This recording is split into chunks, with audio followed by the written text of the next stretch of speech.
welcome back to my channel. So I wanted to talk to you guys today about something that was very alarming to me and my family that happened a couple days ago. But I want to thank you guys so much for coming back to my channel. I really do appreciate you guys. I thought about not sharing this story, or not story, but sharing this situation because it is very, you know, concerning. But this channel is about me as a mom. Again, I'm a plus size influencer and a, you know, YouTuber, content creator, whatever you want to say. And this channel in specific is about me, you know, being a mom and what I go through as a mom, the emotions, the ups, the downs, the highs, the lows, you know, all that stuff. And I try to also put things out there that is very relatable to other people. I may not put out my personal you know, situations or information, but if it is something that other people can relate to or are nervous to talk about, I, you know, like to be the guinea pig, if you will, sometimes, and just let people know, listen, you're not the only one. So, and this is a situation that the whole world is going through right now, okay? As you guys can already tell by the title. I don't know if it's dark or not. I have this sitting on my dashboard or whatever, so the lighting may come in and out. I don't know. And you know, again, so it's just about me. You know, this channel is about me, life, my kids, you know, my family. So I have to be honest, I have to be real. Clearly, all the glitz and glam, like I said, I'm a plus size influencer. So my other channel, Monet's Curvy Closet, you know, I'm all dolled up and talking about fashion. But over here, like, it's the wigs and all that comes off, as you guys can see. Monique is probably upset with me right now because I do got my scarf on in public. But I don't care. Like, this is real life. This is what it looks like behind the scenes. I am a mother. I live real life. So this is what you get. Anyway, so with all that being said, yeah, my daughter got sent home the other day, about 2 days ago now, basically because she came in contact with, well, there were several kids in her daycare that came in contact with someone who had COVID. If you were like me when all this COVID started happening and things got closed down last year, 2020, around March, if you were like me, I was not sending my child back to daycare or my son back to school. My son did virtual learning last year. My daughter, she literally just got back in daycare this year in April. Like, she was out for a whole year. Even when they reopened the daycares, I wasn't having it, right? Because of this situation, I was super nervous. I was so scared. My daughter was like, she was 1 when she got taken out. So she was still very, you know, young. She still is, you know, a young baby. But she was out for a whole year. So a lot of things she missed out on, I guess, if you will, with interacting with kids and having that, you know, socializing with kids or whatever. And I really wanted her to go back, but I was a nervous wreck. Like, I wasn't going into I wasn't having my kids going into no schools. I wasn't going into no offices. You know, so we were at home. We wasn't doing nothing. If it wasn't something we could do at home, then it wasn't for us. And so, you know, I was just no, I can't do it. My son has asthma, so I was like, oh God, no. Like, I'm not chancing my kids, you know, going back into school. But then, you know, my daughter was at home, you know, and I work from home. So it became very hectic in trying to, you know, watch my daughter from my mom. My mom watches my daughter, you know, while I'm working. And then, you know, so many things are going on in the house. My family and I, we all live together, you know, so it's a lot of us. And it was very hard, you know, having a 2-year-old running around the house, messing up everything. People trying to work, people need quiet, yada yada yada. And it was just really stressing my mom out, you know. And so we decided to put her back in daycare. I was really nervous. Called the daycare, you know, did the virtual, you know, see-through or whatever to see how everything was, their procedures and all that. And I became comfortable. I became comfortable with, you know, taking her to daycare. Everything was cool. And then they called the other day and said she had came in contact, and now it's been a total, when they called me, it was 2 kids. Now, since 2 days later, it's been a total of 4 kids.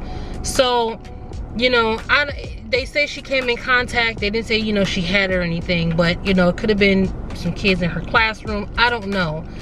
But, you know, I was a nervous wreck. I cried, you know, everything. Because I was like, what is going on? Like, my baby, you know. But she's still herself. She's happy-go-lucky. She's, you know, jumping off the walls and stuff, bouncing off, you know, off everything. And so her physical has not changed. You know, her, you know, it hasn't changed. You know, thank God it hasn't changed. She's not walking around the house mopey or anything like that. And I pray to God that she continues to be herself. But in this moment, you know, we of course got to quarantine. You know, everybody's wearing a mask in the house because we can't really keep a 2-year-old quarantined in one room. You know, we have to interact with her. And so we, you know, I personally don't think my daughter has it, and I'm not saying it because that's my daughter. I don't think she has it, you know. She's not experiencing any symptoms that, you know, shows that she may have caught it. But it's still just a very scary situation. Like I said, my son has asthma, so, you know,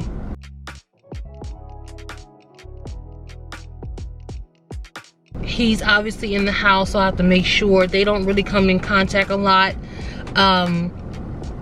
So it's just, it's very scary. I do have a test scheduled for her in the next few days. And if everything comes, when everything comes back great, she'll be able to go back to daycare. But now it's like, do I want her to go back? You know?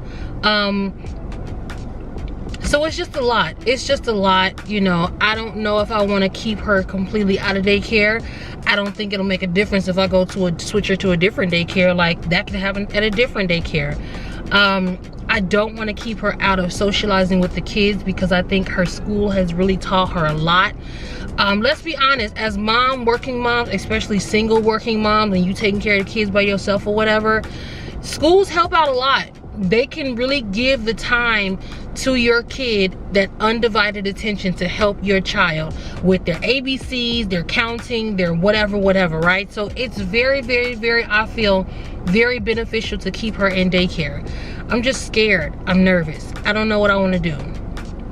So I'm just trying to take it one day at a time, one step at a time. And right now, you know, she's not showing any symptoms, and that's what I'm really grateful of. I do know that even if a person doesn't show symptoms, doesn't mean they can't really have it. And then, so my son, he got his first vaccination shot yesterday. And so I was one of those who was completely against, you know, vaccinations and all that stuff. And I'm still kind of airy. I didn't get my son vaccinated or myself vaccinated. But I didn't get my son because I was nervous. Like, I didn't know how he was going to take it as far as, you know, him having, oh, stop. Sorry, guys. I'm once again at the barbershop getting my son's haircut because he starts school tomorrow, which is another thing. He has to go back in person school. He can't do virtual. They're not giving that as an option. Sorry, they're not giving that as an option this year. But, you know, it's just so many things going on. But anyway, like I was saying, you know, I took him to the doctor, and the doctor said basically that it is very, very highly recommended for him to get the shot because he has asthma and it affects the upper respiratory system. So I was just like, okay. I was still leery about it, you know. I was one of those, I just didn't trust it, you know. I don't, especially everything that was going on with the government. You don't know if this is legit. You don't know if this is something they just came up and pulled out their butt. I don't know. I never even took the flu shot. Like, I don't trust that. You know what I'm saying? I've never had the flu. Wait, have you had a shot before that? Yes, I've had my immunization shots, but you don't have to have a flu shot. But it's a vaccine. Every other shot is a vaccine anyway, for other diseases. This is just all. I understand that, but again, listen, okay? If you are like me or you understand, you know, a lot of these, and I don't want to really get hardcore into this topic, but a lot of these pharmacies and, you know, things of that nature, they tell you certain medications or vaccines or whatever is great for you or whatever, and then you hear the stories where people have died or, you know, got some illness from a shot or whatever the case may be. So I'm just one of those, you know, people, if it ain't broke, don't fix it, right? If I've been okay thus far without having this flu shot and I'm 34 years old, what's gonna make the difference now? You know what I'm saying? So I'm just one of those, right? And I just want to have more information regarding the COVID shot, or have it be out more, you know, than, or longer, I should say, have it out longer than what it's been before I just dive right on into it, right? But with all that being said, I think because of this scare with my daughter, you know, it just kind of maybe like, okay, maybe I can look into it a little bit more. And then when what my son's doctor said about him. So all that to say, he did get his first vaccination shot yesterday. He's gonna go back towards the end of the month to get his second shot. Now I'm like, okay, because I felt bad. I'm like, how can I, you know, have my son get the shot and not me? You know what I'm saying? Like, how can I, you know, you want to protect your kids, so you don't want to, you know, have your kids go through things without you going through it or testing it first, right? So I was just like, okay, so I may have to get it because it's not fair, you know. I don't want to put that through my son and then I don't get it. So I don't know, it's just a lot to think about. It's a lot, you know. I'm just not one of those to just jump on the bandwagon because everybody else has done it. We all have heard the stories from people who have survived from it and people who have not survived from the shot, or whatever the case may be.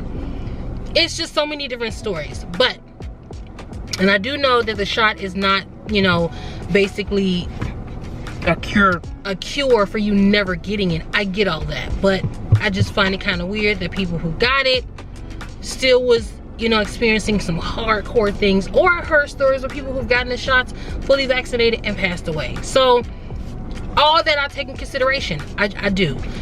Anyway, I say all that to say, whatever decisions you decide to make for you and your family, you do, you have the rights to. And other decisions that people decide to make, they have a right to as well.